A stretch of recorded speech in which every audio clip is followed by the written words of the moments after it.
You're buried up to your chest in freezing coarse sand, holding your breath as the hooves of Parthian cavalry thunder past your head. In your hands, clutched so tightly your knuckles are white, is a linen sack. It doesn't hold gold, it doesn't hold jewels, it holds black pepper. If the border guards find you, they will cut off your hands and leave you to bleed out in the dunes. If the desert takes you first, the vultures will pick your bones clean before sunset. But if you hold your nerve, if you stay perfectly still and make it to the drop-off point tonight, you get to eat tomorrow. You are born in a cramped, wind-battered mud hut in the desolate fringes of the Tarim Basin. The year is 120 AD. You don't get a choice in this. You don't choose your family, your empire, or your fate. You belong to the dust. And the dust belongs to the trade winds. Your mother coughs up blood into rags. Your father's back is permanently bent, snapped like a dry twig from carrying crates of ginger for rich merchants who don't even know his name. This is your inheritance. Poverty isn't just a condition here. It is the very air you breathe. By your 6th birthday, you're already part of the machine. Your first job is simple, sweeping the warehouse floors of a local Silk Road outpost. You're a starving rat navigating a labyrinth of unimaginable wealth. By age 10, your childhood officially ends. You graduate to the sorting tables. Consider this level 1, the sorter. For 14 hours a day, you sit on a hard dirt floor sifting through massive mountains of raw cinnamon bark and peppercorns imported from India.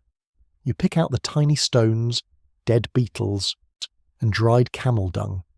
The air is a toxic cloud of spicy dust that burns your eyes and coats your throat. You sneeze constantly, spitting up brown phlegm. Your small fingers are perpetually blistered, the skin stained a permanent yellow from turmeric. If you slow down, the overseer's bamboo cane cracks across your shoulders. You think working harder will get you noticed. It won't. It just gets you a slightly larger bowl of watery millet porridge. You watch the fat, silk-draped merchants load these fragrant spices onto massive caravans heading to the Roman Empire. They sell a single ounce of pepper for the price of a human life.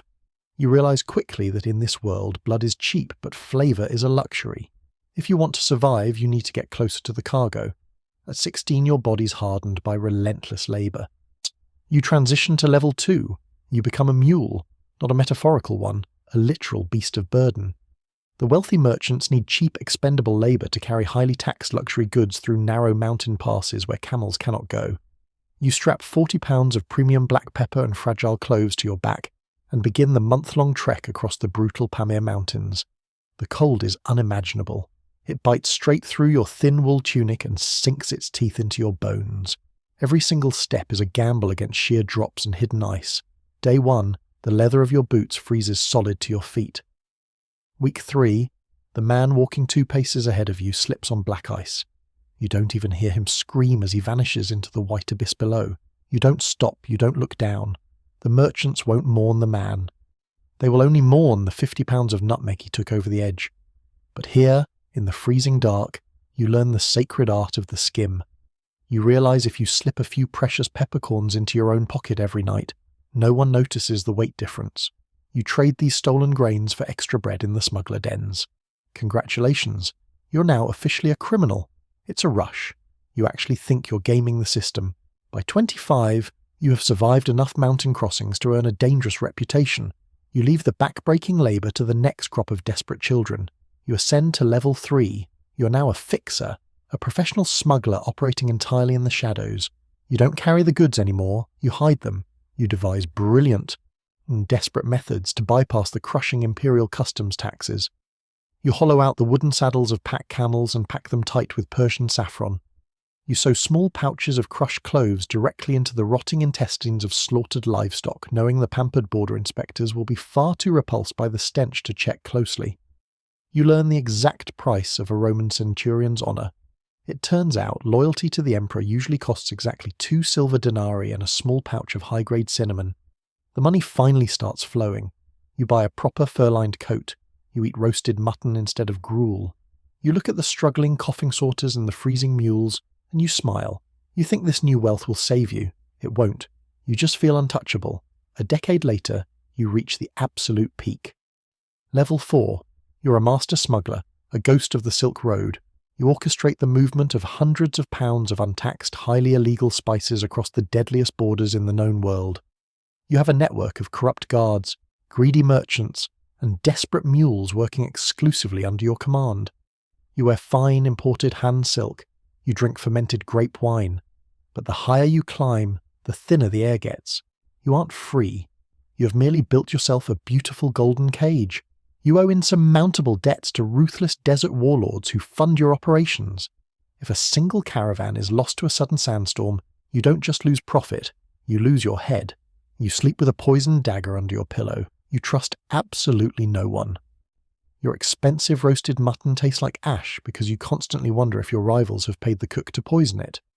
The chronic stress eats away at your stomach lining until you vomit blood, just like your mother did.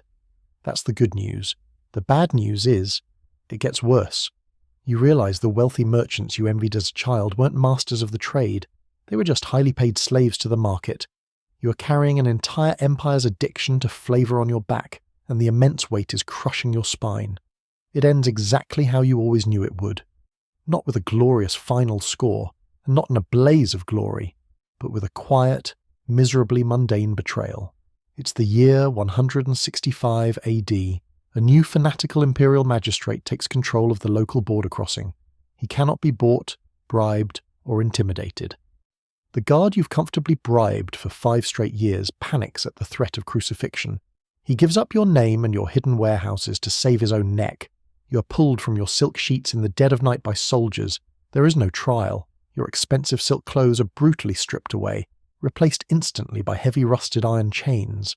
They brand your right cheek with a glowing hot iron, leaving a permanent searing mark of a thief. As you are marched into the dark, suffocating depths of the imperial silver mines, the air is thick with a choking rock dust that smells hauntingly like the sorting tables of your youth. The bitter truth finally settles over you as the pickaxe is shoved into your blistered hands. The spice keeps moving. The flavour reaches Rome. You made it to the top, but it doesn't matter.